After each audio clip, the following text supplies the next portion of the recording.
জয় গৌর, জয় নিতাই। আজ ৩রা আষাঢ় ১৪৩১ ও ১৮ই জুন ২০২৪ নির্জলা একাদশী। এই নির্জলা একাদশীর দিন আমি শ্রী চৈতন্য চরিতামৃত পাঠ করছি।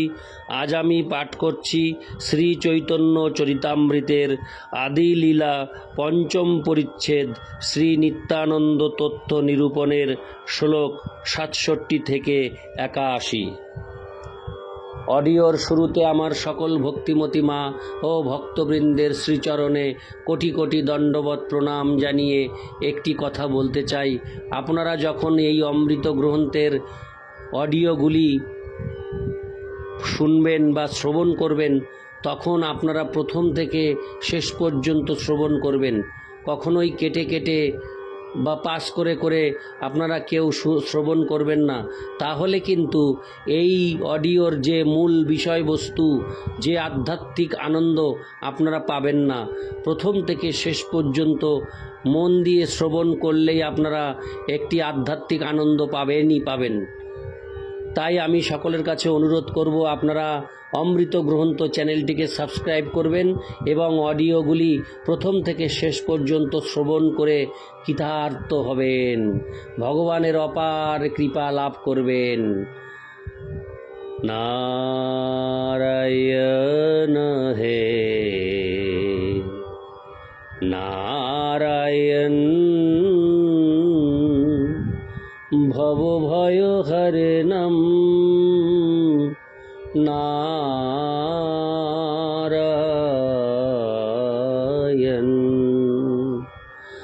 লক্ষ্মীকান্তম কমলনয়নম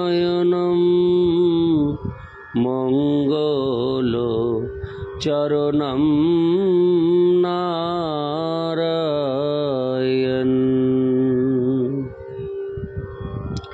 শ্লোক ৬৭। অগণ্য অনন্ত যত অন্ত সন্নিবেশ, তত রূপে পুরুষ করে সবাতে প্রকাশ। শ্লোকার্থ: অনন্ত ব্রহ্মাণ্ডের প্রত্যেকটিতে পুরুষ প্রবেশ করেন। যতগুলি ব্রহ্মাণ্ড রয়েছে তত রূপে তিনি নিজেকে প্রকাশিত করেন। ইতি শ্লোক ৬৭। শ্লোক ৬৮। পুরুষ নাসাতে যবে বাহিরায় শ্বাস, নিঃশ্বাস সহিতে হয় ব্রহ্মাণ্ড প্রকাশ। শ্লোকার্থ: পুরুষ যখন শ্বাস ত্যাগ করেন তখন তার নিঃশ্বাসের সঙ্গে ব্রহ্মাণ্ডের প্রকাশ হয়। ইতি শ্লোক ৬৮। শ্লোক ৬৯। পুনরপি শ্বাস যবে প্রবেশে অন্তরে, শ্বাস সহ ব্রহ্মাণ্ড পৈশে পুরুষ শরীরে। শ্লোকার্থ: তারপর তিনি যখন শ্বাস গ্রহণ করেন তখন তার প্রশ্বাসের সঙ্গে সমস্ত ব্রহ্মাণ্ড পুনরায় তার শরীরে প্রবেশ করে। তাৎপর্য: কারণোদকসাই বিষ্ণুরূপে ভগবান তার দৃষ্টিপাতের দ্বারা প্রকৃতির গর্ভ সঞ্চার করেন। সেই দৃষ্টিপাতের চিন্ময় অণুগুলি হচ্ছে আত্মা বা চিৎকণা, যারা পূর্বকল্পে তাদের স্ব কর্ম অনুসারে বিভিন্ন দেহ প্রাপ্ত হয়। ভগবান স্বয়ং তার অংশ প্রকাশের দ্বারা অনন্ত ব্রহ্মাণ্ড সৃষ্টি করে। প্রতিটি ব্রহ্মাণ্ডে গর্ভোদকসাই বিষ্ণু রূপে প্রবিষ্ট হন। ভগবদ্গীতায় আকাশের সঙ্গে বায়ুর তুলনা করার মাধ্যমে মায়ার সঙ্গে ভগবানের সম্পর্ক বিশ্লেষণ করা হয়েছে। আকাশ সমস্ত জড় বস্তুতে প্রবিষ্ট হলেও তা আমাদের থেকে অনেক দূরে। ইতি শ্লোক ৬৯। শ্লোক ৭০। গবাক্ষের রন্ধ্রে যেন ত্রসরেণু চলে, পুরুষের লোমকূপে ব্রহ্মাণ্ডের জালে। শ্লোকার্থ।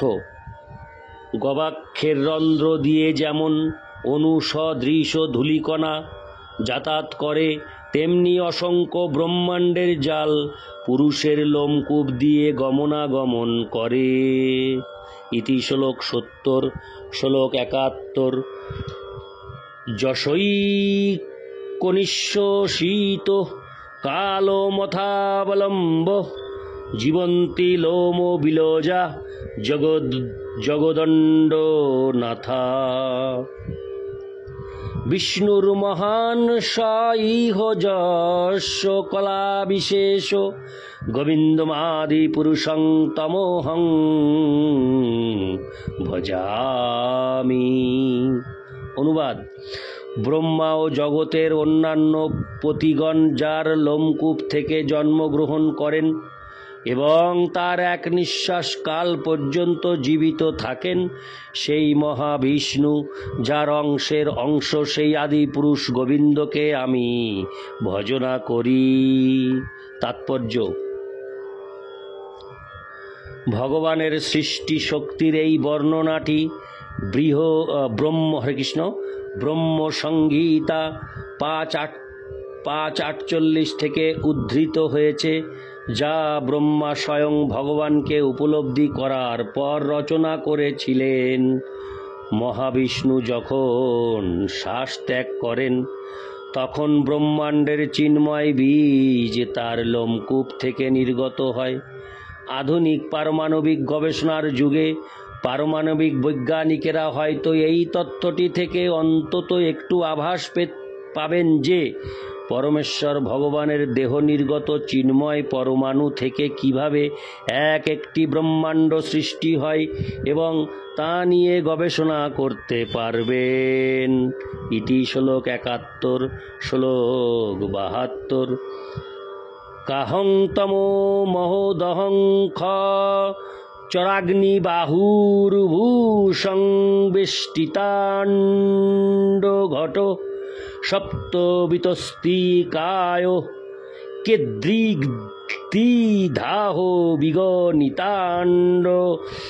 বিগনিতান্ত পরানুচর্যাবতাদ্ধ রোম বিবরস্য চতে মোহিতম। অনুবাদ। প্রকৃতি, মহৎ তত্ত্ব, অহংকার ও পঞ্চভূত নির্মিত আমার হাতের মাপের সাথে বিগত দীর্ঘ এক দেহের অন্তর্গত আমি বা কোথায়, আর সমস্ত ব্রহ্মাণ্ড পরমাণুরূপে যার লোম বিবরে পরিভ্রমণ করে, সেই রকম যে আপনি, সেই আপনার মহিমাই বা কোথায়? অর্থাৎ আমার ব্রহ্মাণ্ড বিগ্রহ আপনার মহিমার তুলনায় কিছু নয়।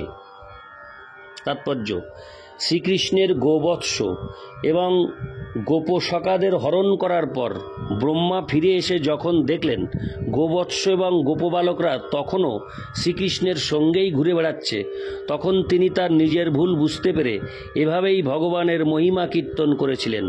ভাগবত 10:14-11 বদ্ধ জীব, এমনকি সে যদি ব্রহ্মাণ্ডের পরিচালক ব্রহ্মার মতো মহৎ হয়, তবুও পরমেশ্বর ভগবানের সঙ্গে তার কোনো তুলনাই হয় না। কেননা ভগবান তার দেহের লোমকূপ থেকে নির্গত চিন্ময় রশ্মি দ্বারা অসংখ্য ব্রহ্মাণ্ড সৃষ্টি করতে পারেন। জড় বৈজ্ঞানিকদের উচিত ভগবানের তুলনায় আমাদের নগণ্যতা সম্বন্ধে ব্রহ্মা যা বলেছেন সেই সম্বন্ধে শিক্ষা গ্রহণ করা। ক্ষমতার গর্বে গর্বিত মানুষদের ব্রহ্মার এই প্রার্থনা থেকে অনেক কিছু জানার আছে। ইতি শ্লোক 72। শ্লোক 73।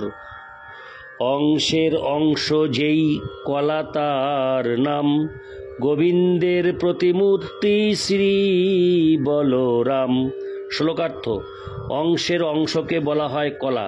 শ্রী বলরাম হচ্ছেন গোবিন্দের প্রতিমূর্তি। ইতি শ্লোক 73। শ্লোক 74।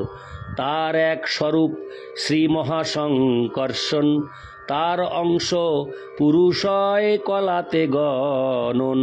শ্লোকার্থ: বলরামের একটি স্বরূপ হচ্ছেন শ্রী মহাসংকর্ষণ এবং তার এক অংশ পুরুষাবতারকে কলা বা অংশের অংশ বলে গণনা করা হয়। ইতি শ্লোক ৭৪। শ্লোক ৭৫: যাহাকে ত কলা কহি তিহ মহাবিষ্ণু, তিহ মহাবিষ্ণু। আরেকবার পড়ছি প্রথম থেকে। যাহাকে ত কলা কহি তিহ মহাবিষ্ণু, মহাপুরুষাবতারী তেহ সর্বজিষ্ণু।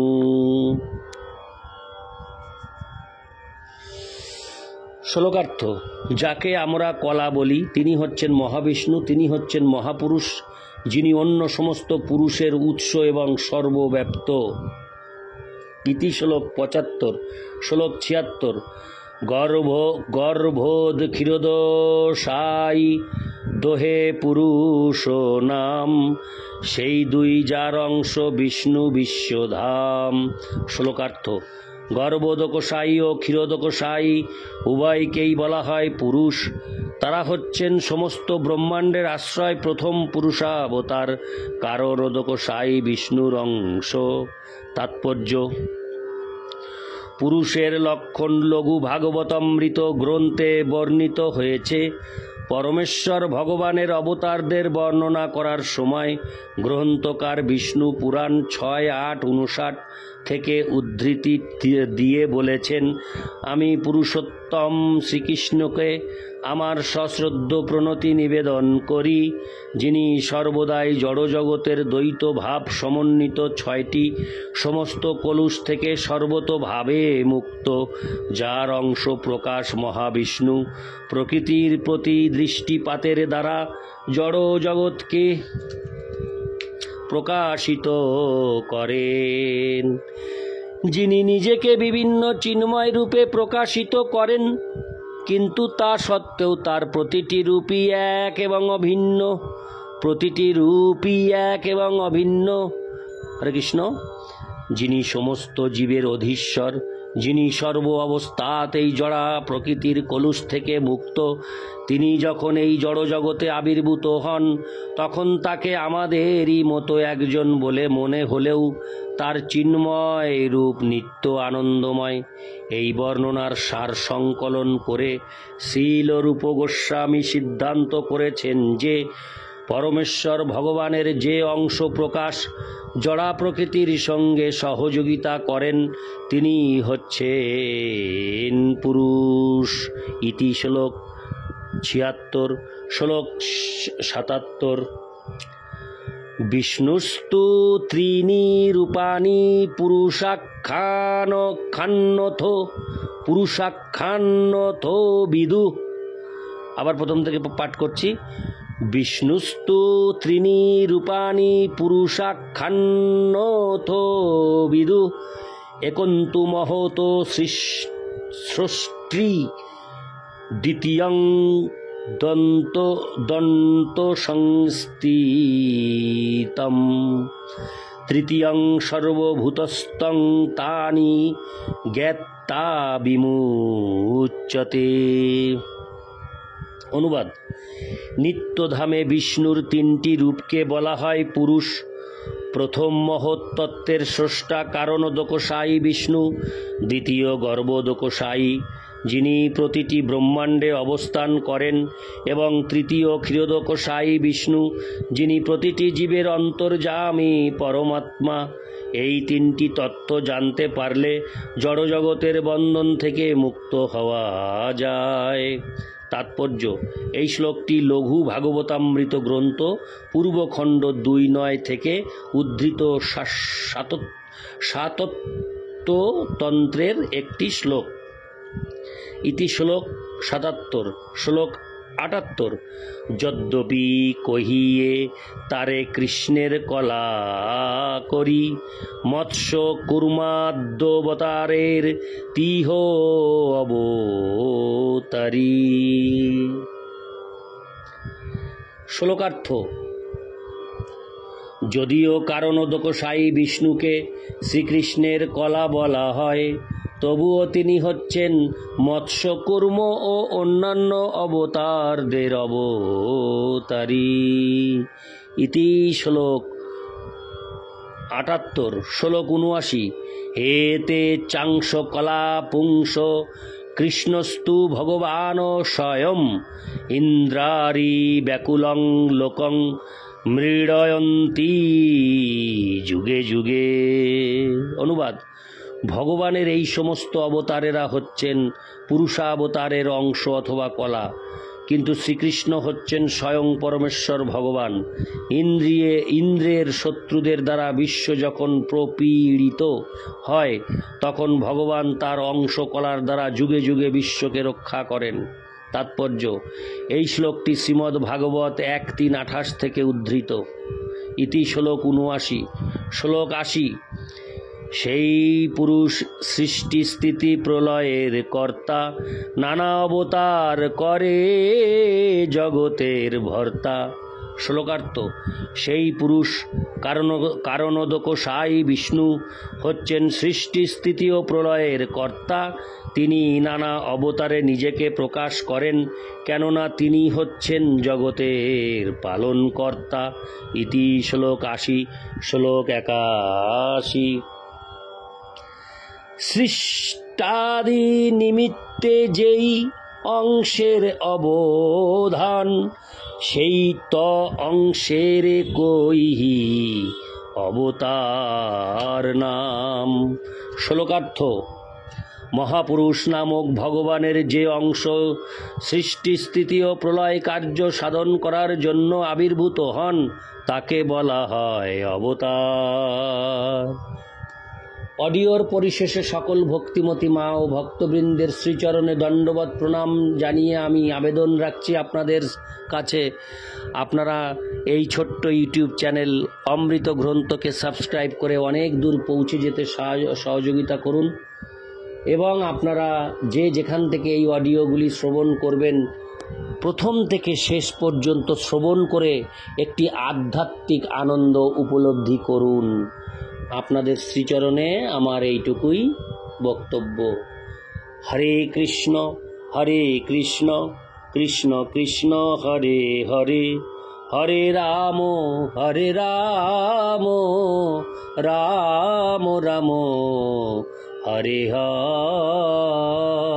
হরে।